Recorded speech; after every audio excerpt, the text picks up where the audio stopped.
Hello guys, welcome back to our YouTube channel. स्वागत है आप सबका आपके अपने YouTube channel GS by Ankit Jha पे। We are back with the part 2 of the important report and indexes. इस वीडियो में हम लोग कंटिन्यू कर रहे हैं अपना इम्पॉर्टेंट टॉपिक जो इंडेक्सेस से रिलेट करता है। और अगर आपने पार्ट 1 नहीं देखा है तो आप प्लीज़ एक बार पार्ट 1 को भी गो थ्रू कर लेना, उससे आपको थोड़ा एक बेटर अंडरस्टैंडिंग मिल जाएगी रिगार्डिंग दिस पर्टिकुलर टॉपिक। सो हमारे पास जो नई रिपोर्ट आती है वो है वर्ल्ड इकोनॉमिक फोरम से रिलेटेड। वर्ल्ड इकोनॉमिक फोरम एक प्लेटफॉर्म है, वर्ल्ड में एक ग्लोबल प्लेटफॉर्म है जो दुनिया के सभी बड़े बिजनेस हाउसेस, बड़े इंडस्ट्रियलिस्ट, बड़े पॉलिटिशियंस, इन्फ्लुएंसर्स, एक्टर्स, एक्ट्रेसेस, इन सभी को केटर करता है और उसके थ्रू ग्लोबल सेंटिमेंट को किस तरीके से परसीव किया जा रहा है उसको एड्रेस करता है। तो हर साल वर्ल्ड इकोनॉमिक फोरम एक मीटिंग भी करता है दावोस में, विच इज़ इन स्विट्ज़रलैंड। और लगभग 3,000 से लेकर अराउंड 4,000 की एक गैदरिंग इसको हर साल मिलती है, जिसमें कई सारे अलग अलग ग्लोबल टॉपिक्स पर डिस्कशन होता है। और अकॉर्डिंगली फिर ये लोग अपना एक रूल बुक बनाते हैं और इस पर्टिकुलर डेकेड में या पर्टिकुलर ईयर में और 3 इयर्स से 3 डेकेड्स डाउन द लाइन कैसा ग्लोबल पॉलिटिक्स रहेगा, जियो पॉलिटिकल सिनेरियो क्या रहेगा, इंडस्ट्रीज़ किस तरीके से बिहेव करेगी, मार्केट कैसा रहेगा, इन सभी चीज़ों पर डिस्कशन होता है। तो फोरम है, एक प्लेटफॉर्म है डिस्कशन का। But world economic forum discussions and deliberations के अलावा कई सारी इंडेक्सेस और रिपोर्ट्स भी बनाता है। तो one among them is global information technology report, जिसको कि वर्ल्ड इकोनॉमिक फोरम साथ में वर्ल्ड बैंक और इनसीड बिजनेस स्कूल जॉइंटली बनाते हैं। यहाँ पर कोई इंपॉर्टेंट फैक्टर आपको याद नहीं रखना है। आईटी सेक्टर्स में क्या बड़े चेंजेस आ रहे हैं, एआई का किस तरीके से यूज़ हो रहा है, इन सारी चीज़ों को लेकर ग्लोबल इंफॉर्मेशन टेक्नोलॉजी रिपोर्ट है। What has been done and what need to be done, इसी चीज़ों पर ये बेस्ड है। बट हमारे लिए ज़्यादा इंपॉर्टेंट जो पार्ट है वो है travel and tourism competitiveness report. ये अभी लेटेस्ट 2024 में आई है, travel and tourism competitiveness report. पहले 2019 में आई थी, बीच में फिर कोविड के टाइम पर ये रिपोर्ट पब्लिश नहीं हुई है। इस रिपोर्ट के अकॉर्डिंगली यूएस वर्ल्ड में सबसे ज़्यादा travel and tourist favourable country रहा है, जिसको कि फॉलो कर रहा है स्पेन, जापान एंड फ्रांस। हम भी अगर अपनी बात करें तो we have taken a great leap and right now we are at 39th position among 119 countries. तो पूरे वर्ल्ड का अराउंड 1.5% इंटरनेशनल टूरिस्ट को इंडिया केटर कर रहा है at this point in time. पूरे वर्ल्ड में 97 करोड़ से ज़्यादा इंटरनेशनल टूरिस्ट रहे, जिसमें अराउंड 14.3 मिलियन यानी लगभग 1.5 करोड़ के आसपास इंटरनेशनल टूरिस्ट का इंडिया में अराइवल हुआ। तो अप्रॉक्स 1.4%, आप कह सकते हो 1.5% के आसपास हमारे पास इंटरनेशनल टूरिस्ट का नंबर्स रहा है। अगेन बहुत ज़्यादा नहीं है compare to world, considering the fact that we are around 18.5% of the world population. तो उसके हिसाब से तो कम है, but yes slowly and gradually we are moving ahead. अगला एक बहुत important report is global competitiveness index, again release by world economic forum, जिसको टॉप किया है सिंगापुर ने, closely followed by Switzerland, Denmark and Ireland. Nordic countries, North European countries ही इसमें ज़्यादा आगे रहती हैं, और कुछ एशियन कंट्रीज़ भी जैसे सिंगापुर। इंडिया की रैंक अगर कहें तो 39 है। तो कॉम्पिटिटिवनेस मार्केट है इंडिया में, यानी अगर किसी को अपना स्टार्टअप बिजनेस वगैरह स्टार्ट करना है, चाहे माइक्रो स्मॉल मीडियम एंटरप्राइजेस का हो या बड़े स्केल पर कुछ प्लेटफॉर्म पे काम करना चाहते हैं, तो इंडिया की मार्केट उनको काफ़ी हद तक कॉम्पिटिटिवनेस प्रोवाइड कर पा रही है in terms of labour, in terms of raw material, in terms of environment, सारे फेवरेबिलिटी है इंडिया में। Coming on to the next, we have global gender gap index. Global gender gap index ये United Nation के जो 17 sustainable development goal हैं उसमें 5th number पर gender inequality भी आता है। तो पूरे वर्ल्ड में हम चाहते हैं कि जेंडर न्यूट्रल बने, इम्बैलेंसेस ना हो रिगार्डिंग द डिफरेंट जेंडर्स।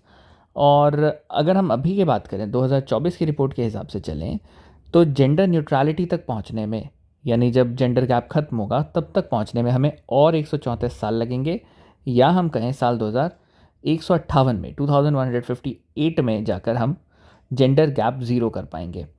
दुनिया में सबसे जेंडर इक्वल सोसाइटी अगर देखा जाए तो वो है आइसलैंड की। पॉपुलेशन भी नहीं है उनकी कुछ, और ये लगातार आइसलैंड टॉप कर रहा है फॉर 15th ईयर लगातार, जिसको क्लोजली फॉलो कर रहा है फिर फिनलैंड, लेटली नॉर्वे। अगर हम अपनी बात करें तो we are at 129th position out of 146 nations. Index में हम काफ़ी पीछे नज़र आ रहे हैं, बट हमारे यहाँ जैसे gender disparity in terms of equal wage equal pay वाला नहीं है। राइट्स को लेकर भी चैलेंजेस हैं, there number of other things as well. So we are improving but at a slow pace. अगला हमारे पास आता है global human capital index. Human capital index एक अगर ह्यूमन कैपिटल इंडेक्स को सिंपली समझा जाए कि क्या ये ह्यूमन कैपिटल इंडेक्स बात करता है, तो HCI measures a child expected productivity at the age of 18। मतलब किसी भी पर्सन की जब एज 18 हो जाती है, जब वो एडल्टहुड में आ जाता है, तो उसकी इफेक्टिविटी कितनी है, उसका एफिकेसी कितना है, प्रोडक्टिविटी कितना है, इसी को मेज़र करता है global human capital index. Again topped by Norway. India इसमें 103 पर आता है। तो अगर कितने काम हम उसको दे रहे हैं और कितना काम वो कर पा रहा है एट द एज ऑफ 18, ये उसकी प्रोडक्टिविटी को डिटरमिन करता है। तो इसमें फैक्टर्स क्या क्या हो सकते हैं, किस वजह से प्रोडक्टिविटी बढ़ सकती है। अगर आप अच्छा खाना खा रहे हैं, फूड बढ़िया है, न्यूट्रिशन बढ़िया है, तो हेल्थ बढ़िया रहेगी। पढ़े लिखे हैं, स्किल्ड हैं, एजुकेशन आपकी अच्छी है, तो सेंस ऑफ विजडम भी होगी, तो भी आपकी प्रोडक्टिविटी ज़्यादा होगी, मल्टीटास्किंग आप कर पाएंगे। तो ये सारी चीज़ों को एनालाइज करता है global human capital index. Apart from that we have inclusive development index, inclusion of all. ये इंडेक्स पे अगर हम बात करें तो we are ranked 62 out of 74 emerging economies. जो डेवलपिंग इकनॉमीज है उसी को लेकर ये रिपोर्ट है, तो हम उसमें 62 नंबर पर आते हैं। अब अगेन कुछ हमारे पास ऐसे एजेंसीज़ हैं जो रिपोर्ट पब्लिश करते हैं। अब इस रिपोर्ट की डेप्थ में जाने की हमें ज़रूरत नहीं है, but we just need to understand what the organisation is all about और कौन सी रिपोर्ट वो पब्लिश कर रहे हैं। So coming on to the next we have FATF यानी फाइनेंशियल एक्शन टास्क फोर्स। एक एजेंसी है जिसका हेडक्वार्टर है पेरिस में। FATF का काम है पूरे वर्ल्ड में मनी लॉन्ड्रिंग को चेक करना या टेरर फाइनेंसिंग को ख़त्म करना। जो एक्टिविटी टेररिज्म एक्टिविटी में पैसे लग रहे हैं उन चीज़ों को रोकना, या कहीं पे भी मनी लॉन्ड्रिंग अगर हो रहा है उसको भी रिड्यूस करने की कोशिश करना, उसके लिए काम करना। और ये आइडेंटिफाई करता है कि किस कंट्री में मनी लॉन्ड्रिंग वगैरह हो रहा है। अगर ऐसा कुछ भी उनको मिलता है, कुछ भी इस तरीके के अगर मान लेते हैं कुछ एलिगेशंस हैं, फर्दर फिर FATF ने जांच की, वहाँ पर इन्वेस्टिगेट किया, और अगर उनको ये समझ आता है कि मनी लॉन्ड्रिंग हो रहा है या टेरर फाइनेंसिंग में कंट्री कंट्रीब्यूट कर रही है, तो ये उनके लिए एक लिस्ट बनाता है, जैसे grey list, dark grey list, black list. तो कोई कंट्री अगर टेरर फाइनेंसिंग को नहीं रोक पा रही है, मनी लॉन्ड्रिंग को नहीं रोक पा रही है, तो उसको ब्लैक लिस्ट करती है ये। फिर उसका एक तरीके से आप कह सकते हो क्रेडिट रेटिंग पुअर हो जाएगा, तो उसको कोई लोन नहीं देगा। सिमिलरली हमारे पास है UNODC, United Nations Office on Drugs and Crime. ये भी UN की एक एजेंसी है, स्पेशलाइज्ड नहीं है, सब्सिडरी बॉडी है। ये एक रिपोर्ट पब्लिश करती है, that is world drug report. कई लोग कंफ्यूज हो जाते हैं कि ड्रग से रिलेट कर रहा है या मेडिसिन से रिलेट कर रहा है तो वर्ल्ड हेल्थ ऑर्गेनाइजेशन वो रिपोर्ट पब्लिश करती होगी, बट ऐसा नहीं है।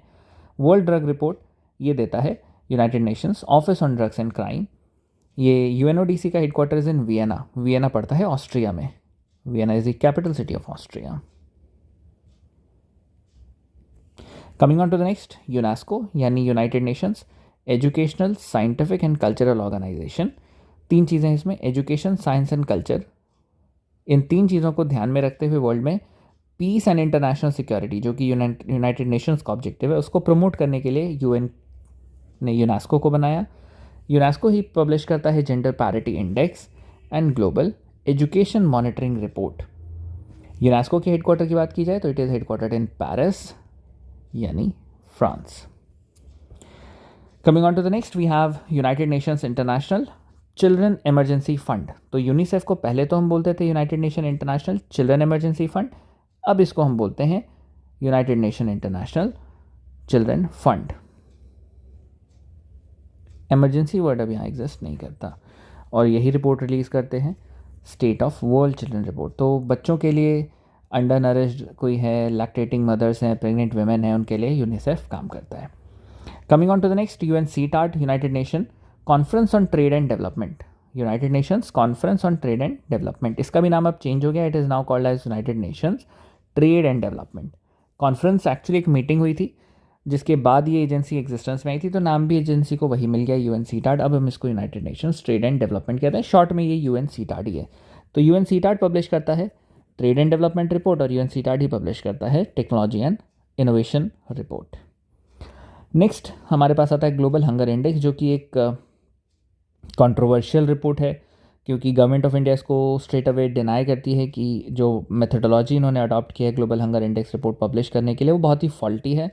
जैसे माल न्यूट्रिशन के केसेस को देख लें तो जो हमारे गवर्नमेंट का ऑफिशियल डेटा है उससे बहुत डिफरेंट ग्लोबल हंगर इंडेक्स का पैरामीटर है। तो सरकार पोषण अभियान के थ्रू ये सारे डेटा लेती है, बट ग्लोबल हंगर इंडेक्स उसको नहीं मान रहा है। इसका सैम्पल साइज भी बहुत छोटा है ग्लोबल हंगर इंडेक्स का, तो ऐसा ऑथेंटिसिटी नहीं है रिपोर्ट में।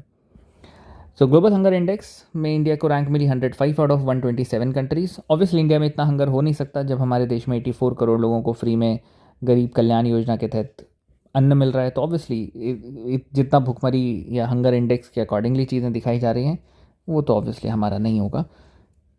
तो ये कंसर्न वर्ल्ड वाइड एक एजेंसी है, वर्ल्ड हंगर हाईलिफ के साथ मिलकर ये रिपोर्ट बनाई जाती है। सरकार ने कहा कि बहुत ही फॉल्टी मेथडोलॉजी है। Women and child development minister की तरफ से स्टेटमेंट आया था। प्रेजेंटली हमारी women and child development minister हैं अन्नपूर्णा देवी जी। तो इस रिपोर्ट को हम नहीं मानते वैसे। नेक्स्ट है हमारे पास ग्लोबल इनोवेशन इंडेक्स, बहुत इंपॉर्टेंट है। ये यूएन की रिपोर्ट है, यूएन की एजेंसी है वो WIPO, which is a specialise agency, यानी world intellectual property right organisation. ये world intellectual property organisation WIPO बना तो था 1967 में, लेकिन इसने काम करना शुरू किया था 1970 में। जिस दिन काम करना शुरू किया दैट डे वॉज 26 अप्रैल। इसलिए हर साल 26 अप्रैल के दिन हम मनाने लगे intellectual property rights day. Intellectual property क्या होता है? अपने इंटेलेक्ट से, बुद्धिमत्ता से कोई प्रॉपर्टी को बनाना, जैसे कॉपीराइट लेना किसी चीज़ पर, ट्रेडमार्क लेना, पेटेंट राइट्स लेना, जोग्राफिकल इंडिकेशन टैग लेना, ये सारी चीज़ें हमारी GI का हिस्सा होती हैं। सो GI की जो एजेंसी है उसका नाम है WIPO, which is headquartered in Geneva यानी स्विट्ज़रलैंड। ग्लोबल इनोवेशन इंडेक्स में भी टॉप पर कौन है? स्विट्ज़रलैंड। यानी वर्ल्ड में सबसे ज़्यादा इनोवेशन अगर कोई देश कर रहा है अभी तो वो स्विट्ज़रलैंड है। हम अपनी बात करें तो वी आर रैंक्ड 39। तो हम भी बहुत अच्छा लीप्स में पढ़े हैं, काफ़ी तेज़ी से हम यहाँ पर एक्सेलरेट कर पाएँ अपने आप को। तो ये कुछ एक इंपॉर्टेंट इंडेक्सेस थे जो कि था about the part second of important reports and index. That's bring us to this particular thing bring us to the end of this topic. नई वीडियो में फिर एक नए टॉपिक के साथ मिलेंगे बहुत जल्द. Till then, take care, bye bye, and thank you so much for being in the video.